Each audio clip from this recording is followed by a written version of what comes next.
more fuel on the fire that there's a potential, maybe a divorce or some sort of rockiness going on in the Obamas' relationship. Even knowing that there are divorce rumors and, she's not showing up for him, whether it's at the Jimmy Carter funeral or the Trump inauguration or the basketball game he just went to in LA, when visiting their daughters and then dinner with the daughters, was not there. Here she is talking about it. If it were me, I would say something nice about him. I would say he's just so charming. It was meant to be. I knew he could heal the earth in the way he did. There was only one person who could do it, and it was my husband, Barack Obama, whatever. Then she gets on to talking a little bit about him personally, and this is how... Yes, I don't know if you've realized this, Democrats are waking up. It's like they have been sleeping the whole years. They want to do podcasts. Gavin Newsom is there struggling. Michelle Obama has been taking a lot of time preparing for this.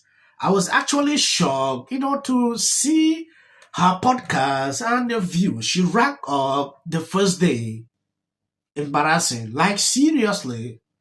I went through the comment section to see, it's like people who watch that podcast just went there, just to salvage everything.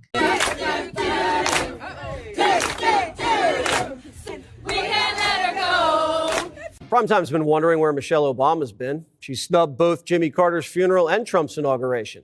And last week, Barack went to a basketball game all by himself. Turns out Michelle's been busy working on a new podcast, and so far, it's been a flop. The first 2 episodes have been up all day and only gotten a few thousand views on YouTube. Half of them are probably primetime producers. But still, Michelle's spilling the family secrets, like how Barry gets on her nerves. Listen. Barack, he had to adjust to what on time was for me. Because he was on that island time. Well, but, I've got this husband who's like, when it's time to leave, it's 3:00, he's getting up and going to the bathroom. And I was like, dude, like 3:00 departure means you've done all that, It's like, don't start looking for your glasses, at the 3:00 departure. But he's improved over 30 years of marriage. But that was you must adjust. Michelle says her husband doesn't really like people, doesn't know how to talk to him, and doesn't even really care.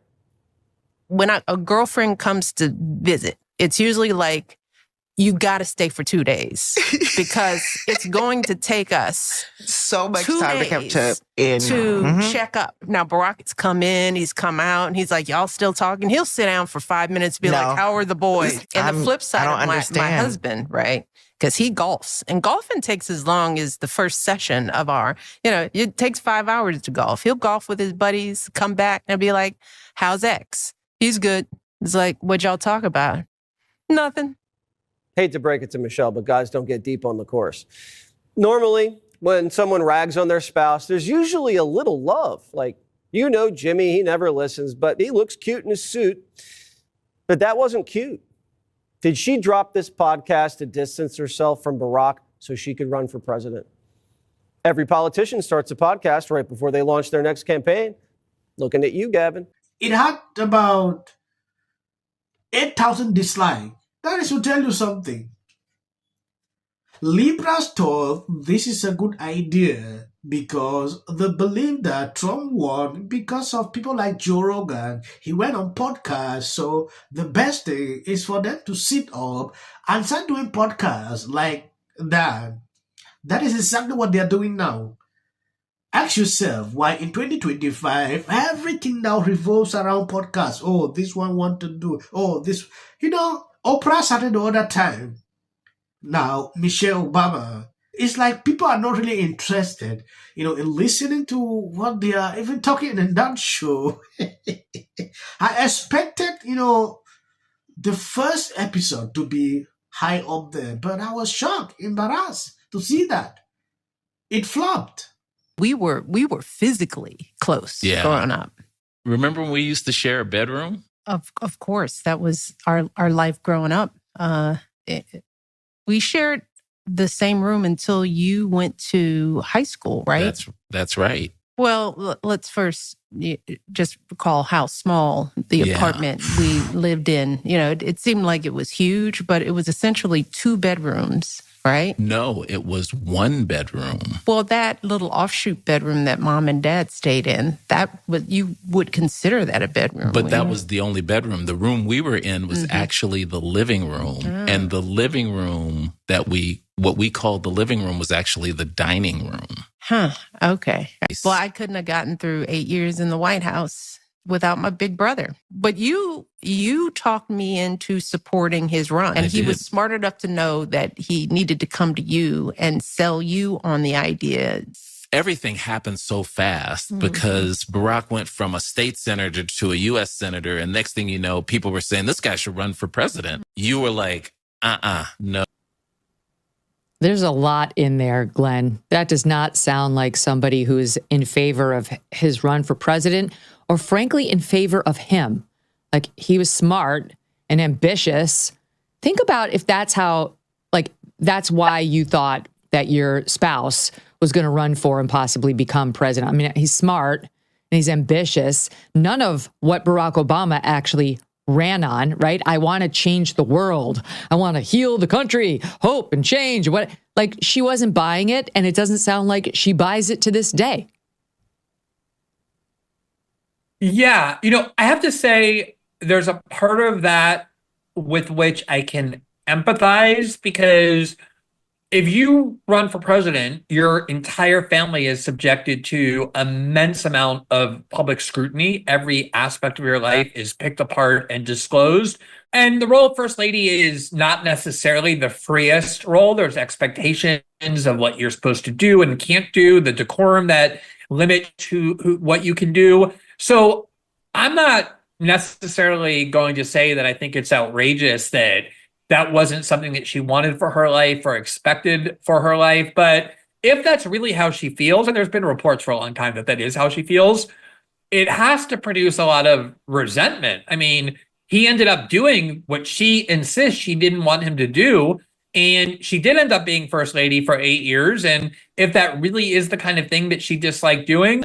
Yes, when you take a look at this, right-wing influencers on X celebrated this week as former First Lady Michelle Obama's new podcast debuted to disappointing numbers on YouTube.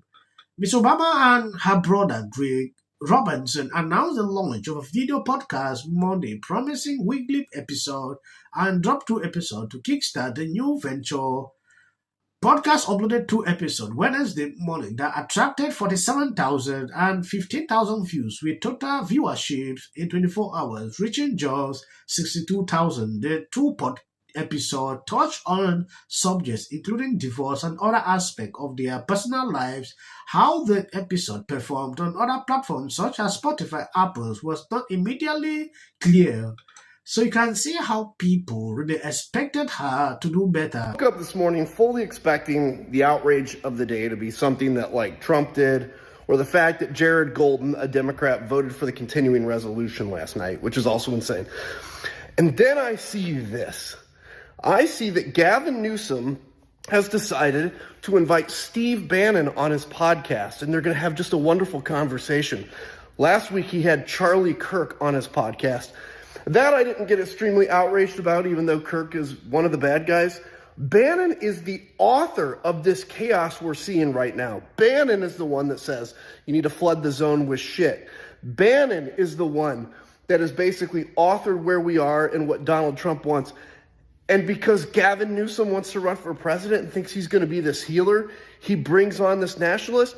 Many of us on the right sacrificed our careers taking these people on, and Newsom's trying to make a career with them. This is insane. We got to talk about Gavin Newsom and his new podcast.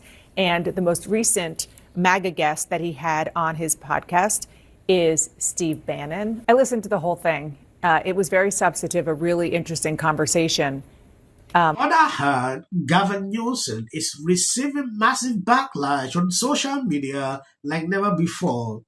Gavin Newsom is thinking to run for president. I don't know if all these liberals just believe that podcast is just the way to the presidency or what exactly.